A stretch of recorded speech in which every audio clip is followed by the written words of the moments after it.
안녕하세요, 바드입니다. 이번 시간에는 새롭게 뉴스에 발표된 변이 바이러스, 오미크론 바이러스에 관해서 잠깐 이야기를 나누고요. 혼란한 뉴스, 혼란한 시장 가운데서 투자자들은 어떻게 대처를 해야 되는지 알아보도록 하겠습니다. 제가 제목에는 뉴 바이러스라고도 적어놨는데요. 이 바이러스 이름이 하루 만에 바뀌었어요. 맨 처음에 발견되었을 때는 뉴 바이러스라고 했는데요. 이제 WHO에서 정식으로 이름을 만들었습니다. 그리스 알파벳 O자를 따라가서 이제 오미크론이라고 이름을 지었는데요. 참고로 이 뭐 알파, 베타, 델타 이런 것들은 그리스 알파벳에서 나온 문자란 것을 잘 알고 계실 건데요. 제가 좀 더 찾아보니까 이제 뉴라고 했던 것이 이제 13번째고요. 오미크론은 이 그리스 알파벳의 15번째 문자라고 그럽니다. 13이라는 숫자가 서양에서는 굉장히 불길하게 여기고 꺼리는 숫자거든요. 혹시 전염성이 굉장히 많고 위험하다고 생각되기 때문에 13이라는 것은 조금 피하지 않았나 개인적으로 생각해 봅니다. 그래서 현재는 이제 오미크론 바이러스라고 알려져 있고요. 오미크론 바이러스가 사우스 아프리카에서 처음으로 발견이 되고 리포트가 되었기 때문에 미국에서는 사우스 아프리카, 남아프리카를 포함하여서 7개 국가에 여행을 제한하였다고 그럽니다. 여기에 포함된 국가는 보츠와나, 짐바브웨, 모잠비크, 말라위를 포함한 7개 국가니까요. 이러한 국가로 여행을 하시는 분들은 잘 없겠지만요. 특별히 참고를 하시고 주의를 하시면 좋겠습니다. 최근에 나온 뉴스에 의하면 CDC에서 얘기를 하기를 미국 내에서는 아직까지 이러한 오미크론 바이러스가 발견되지 않았다고 그럽니다. 여기서 주의를 하실 것이 아직 발견이 되지 않은 것이지 바이러스가 퍼졌는지 안 퍼졌는지는 아직까지 아무도 모르는 상황입니다. 몸에 코비드 바이러스가 있어도 그냥 모르고 지나가는 경우도 있고요. 이것이 정말 몸이 안 좋게 되어서 테스트를 하거나 병원에 갔을 때 그 이후에야 어떤 바이러스를 가지고 있는지 어떤 변이종을 가지고 있는지 알 수가 있기 때문에요. 단순히 발견되지 않았다 뿐이지 미국까지 현재 퍼져 있고 아직 중증으로 가지 않은 상태도 있으니까요. 계속 뉴스를 주의 깊게 지켜보면서 그 추이를 볼 필요가 있을 것 같습니다. 2021년 11월 26일 미국 주식시장입니다. 오미크론 바이러스 뉴스가 처음 나왔을 때는 뉴 바이러스였는데요. 이런 오미크론 바이러스가 발견되었다고 나오자마자 그대로 주식시장이 떨어져서 전체적인 평균을 봤을 때 마이너스 2% 정도로 떨어졌습니다. 지금 보이시는 맵은 핀비즈 파이낸셜 비주얼라이즈 웹페이지에서 가져온 것인데요. 미국에 있는 S&P 500 시장을 전체적으로 보여준 것으로 S&P 500 맵이라고 합니다. S&P 500 각종 지수와 그 다음에 미국 시장의 섹터를 한눈으로 볼 수 있기 때문에 여러 사이트나 미디어에서도 자주 이용하는 웹사이트니까요. 제가 아래쪽에 이 링크를 드릴 것이고요. 그림 보시면 전체적으로 시뻘건 불구덩이로 이루어진 것을 알 수가 있죠. 다들 지금 뭐 살려달라고 소리를 치고 있는데요. 그 중에서도 코비드-19 바이러스 특혜주만 초록색으로 플러스가 된 것을 보실 수가 있습니다. 그 중에서도 가장 많이 올라간 것이 그림이 조금 작을 수도 있는데요. 여기 보시면 헬스케어 쪽에서 모더나가 거의 20% 넘게 이날 올라갔고요.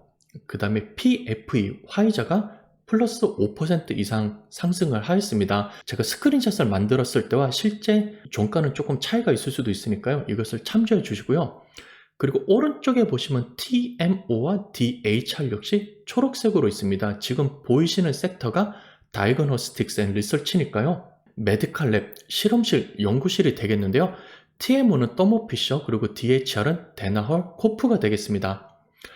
이외에도 올라간 것이 있는데요. 여기를 보시면 이제 엔터테인먼트 앤 넷플릭스가 올라갔죠. 이거 사람들 다시 안 모이고 넷플릭스 많이 보겠구나 해가지고 넷플릭스가 조금 올라갔고요. 그리고 여기 보이지는 않는데 줌 비디오 역시 상승을 하였습니다. 회의해야 되니까 직접 다 모이라고 했다가 다시 전파력이 강한 오미크론 바이러스가 퍼지기 때문에 다시 그냥 줌으로 합시다라고 생각을 하기 때문에 줌 비디오의 주식이 이날 또 많이 올라갔습니다. 여러분께서도 요즘 관심이 있는 ETF 지도를 보여준 것이 되겠는데요. 굵직굵직한 ETF들이 표시가 되어 있는 것들을 보실 수가 있습니다. VTI, VOO, DIA, QQQ 등의 미국 지수를 따라가는 인덱스가 있는 것을 보실 수가 있고요. 이외에도 중견기업이랑 중소기업들이 있는 것, 그리고 인터내셔널, 미국을 제외한 다른 국가들이 있는 이런 것들을 보실 수가 있습니다. 보시면 역시 미국 시장 그리고 세계 시장과 마찬가지로 시뻘건데요. 그나마 초록색으로 나온 것이 여기 보시면 인버스라고 있습니다. 주가가 내려갈 때 오히려 이득을 얻는 인버스가 되겠는데요. SDS, SQQQ, SDOW 등의 인버스 ETF가 초록색으로 수익이 난 것을 보실 수가 있고요. 그리고 오른쪽을 보시면 이것이 픽스드 인컴이라고 고정 수익을 주는 채권 상품들이 되겠습니다. 그 중에서도 US 가버먼트, 가장 안전하다고 생각되는 정부의 채권을 바탕으로 만들어 놓은 ETF가 플러스를 낳았는데요. 대부분 블랙락에서 만든 채권 ETF가 규모가 크기 때문에 좀 더 큰 비중을 차지하고 있는 것을 보실 수가 있습니다. TIP 같은 경우는 팁스라고 하는데요. 인플레이션 프로텍티드, 즉 물가가 올라가는 만큼 이율을 올려줘서 어느 정도 가치를 보장해주는 이러한 상품이 있는데요. 이러한 상품을 바탕으로 만들어 놓은 블랙락 iShare의 ETF가 역시 또 올라간 것을 보실 수가 있고요. IEF는 평균 7년에서 10년 정도 만기되는 채권을 가지고 있는 상품, TLT는 평균적으로 20년 이상 만기가 남은 채권을 바탕으로 만들어 놓은 상품입니다. 이러한 고정자산, 안전자산 상품들이 전체적으로 주식이 떨어졌을 때 플러스가 된 것을 보실 수가 있습니다. 차트에서 보이시는 것은요, VFIAX, 뱅가드 S&P 500 뮤추얼 펀드가 되겠고요. 그 다음에 각 변이종이 언제 발생을 하였고 리포트가 되었는지 나타낸 자료가 되겠습니다. 2020년 1월 달에 $10,000를 넣었으면요, 2월 중순 3월 초쯤에 코비드-19 뉴스가 터지면서 S&P 500 지수가 거의 20% 넘게 하락한 것을 보실 수가 있는데요. 그 와중에서 미국에서 각종 정책을 내놓고 돈을 내놓으면서 경기가 빠른 속도로 회복된 것을 보실 수가 있습니다. 그 이후에도 베타, 알파, 델타, 람다, 감마 등등의 각종 변이가 나왔고요.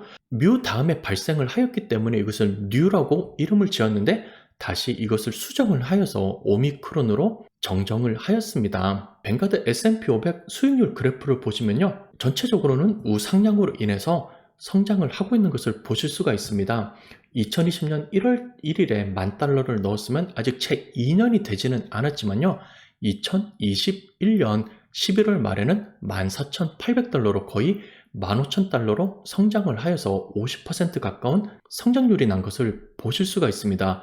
그렇다고 해서 무조건 계속 상향하는 것이 아니고요. 그림에서 보이는 것처럼 올라갔다 내려갔다를 반복하면서 상향한 것을 보실 수가 있겠습니다. 오미크론 변이가 어느 정도 영향을 미칠지, 얼마나 치명적일지는 그 누구도 장담을 할 수 없는 상태입니다. 아직까지 확진자가 많이 퍼지지는 않았고요. 좀 더 시간을 가지면서 데이터를 더 모아야겠지만요, 장기적으로 투자를 하시는 분들이라면 이러한 뉴스에 흔들리지 말고 계속해서 투자를 하면서 장기적인 성장을 노리는 것이 현명하다고 할 수가 있겠습니다. 요즘은 한국에 계신 분들이나 다른 나라에 사시는 분들도 미국의 블랙 프라이데이에서 잘 알고 있습니다. 물건을 싸게 내놓고 많은 세일을 하는 기간이 있기 때문에 요즘은 해외에서도 바로 직구를 하여서 블랙 프라이데이를 노려서 물건을 사기도 하는데요. 뱅가드 S&P 500 ETF VO를 보면 거의 2% 넘게 하락을 하였습니다. 즉 주식 역시 세일을 해서 좀 더 싸게 파는 기회가 됐다는 것입니다. 그래서 저는 어떻게 대응을 하였느냐, 뉴스가 퍼져서 저는 조금 걱정되기는 하였지만 그렇다고 포트폴리오를 급하게 바꾸거나 그러지는 않았고요. 피델리티에 마침 $380 정도의 캐시가 쌓여 있었기 때문에 $300를 주고서 펀드를 추가로 구매를 하였습니다. 이전에도 설명드린 적이 있는 피델리티 제로 토탈 마켓 인덱스 펀드인데요, 가격이 조금 내려갔을 때 구매를 하여서 조금 더 추가로 매수를 하였습니다. 매달 혹은 매주 자동 투자로 가는 것이 좋지만 그렇게 하면 또 너무 재미가 없을 수도 있으니까요, 이렇게 시장이 많이 조정이 되었을 때 추가로 매수를 하거나 여유로 캐시가 있으면요, 추가적으로 매수를 하는 것도 좋은 방법이 될 수 있겠습니다. 영상을 마무리하도록 하겠습니다. 불안한 시장에 차분한 투자자가 되는 것이 굉장히 중요하다고 생각이 됩니다. 한 가지 말씀드리는 것은 이렇게 시장이 조정을 받았을 때 주가, 즉 가치가 줄어들었지 여러분이 가지고 있는 주식의 숫자, 수량이 줄어든 것이 아님을 다시 한번 명심을 하면 좋을 것 같습니다. 예를 들어서 $100짜리 주식 10개를 샀으면 현재 $1,000를 가지고 있는데요, 이 $100짜리가 $90로 줄었으면 90 곱하기 10 해서 현재는 가치가 $900로 줄어들었습니다. 그렇다고 해서 여러분이 10개 사둔 것이 9개로 줄어든 것이 아니라 10개로 산 그 주식의 수량은 그대로 가지고 있거든요. 따라서 이러한 주식이 다음에 다시 회복을 하여서 $100로 가면은 100 곱하기 10을 해서 $1,000로 회복이 되는 것이고요. 주식의 가격이 $100에서 다시 $110로 늘어나게 되면은 110 곱하기 100에서 1100달러로 이 가치가 더 증가되게 됩니다. 따라서 여러분의 포트폴리오 가치가 줄어들었다고 해서 너무 걱정을 하시거나 성급하게 매도하면서 포트폴리오를 줄이는 것은 바람직하지 않겠고요. 제가 이전 화면에서 S&P 500 성장 그래프를 보여드린 것처럼 장기 투자하는 입장에서는 꾸준히 투자를 하시면 되겠습니다. 그리고 여유로 자금이 있으면 이럴 때 조금 더 사두는 것도 도움이 될 수가 있고요. 한 가지 명심할 것은 여유가 있으면 추가로 투자를 하라는 것입니다. 비록 하루 만에 S&P 500 지수가 2% 가까이 떨어졌지만요. 바로 회복을 할지 더 떨어질지는 아무도 모릅니다. 특히 요즘 연말이기 때문에 선물도 사야 되고 여행도 가야 되고 밀린 세금도 내야 되고 여러 가지 지출할 계획이 많은데요. 단순히 가격이 떨어졌다고 해서 지출을 생각하지 않고 무리하게 투자하면은 이것 또한 현명한 방법이 아닐 수가 있으니까요. 반드시 투자해도 되는 금액을 가지고서 돈을 조금 더 투자를 하셔야 되겠습니다. 그리고 뉴스를 보시면서 여러분이 가지고 계신 주식의 가격이 줄어들고 포트폴리오가 줄어드는 것을 보시면서 이런 병동성을 못 견디시는 분들이 계시는데요. 이런 것이 너무나 스트레스가 되고 불안하다고 생각되시면 조금 더 안전한 자산을 추가하여서 포트폴리오를 다양화시키는 것이 좋을 것 같습니다. ETF 맵에서 보여드린 것처럼 대부분 주식 관련 상품은 다 떨어졌는데요. 고정적인 수익을 가져다주는 픽스드 인컴 ETF 같은 경우는 이럴 때 오히려 늘어났으니까요. 여러분이 가지고 계신 투자 상품들이 주식으로만 이루어져 있으면요. 채권을 어느 정도 섞어주면서 이럴 때 방어도 하고 떨어졌을 때 올라간 수치를 보면서 조금 더 마음을 다잡는 것도 괜찮은 방법인 것 같습니다. 그리고 무엇보다 연말에 몸 건강히 안전 유의를 하는 것이 가장 좋을 것 같습니다. 연말에는 날씨도 추워지니까 면역력도 떨어지고요. 여행을 하거나 같이 저녁을 먹으면서 사람들이랑 많이 만나게 되게 되니까요. 내 건강, 내 가족 건강을 특별히 잘 챙기는 것이 가장 중요할 것 같습니다. 벌써 2021년도 한 달밖에 남지 않았습니다. 추워진 날씨 가운데 특별히 몸 건강하시기를 빌겠고요. 다음 시간에 뵙겠습니다. 시청해주셔서 감사합니다.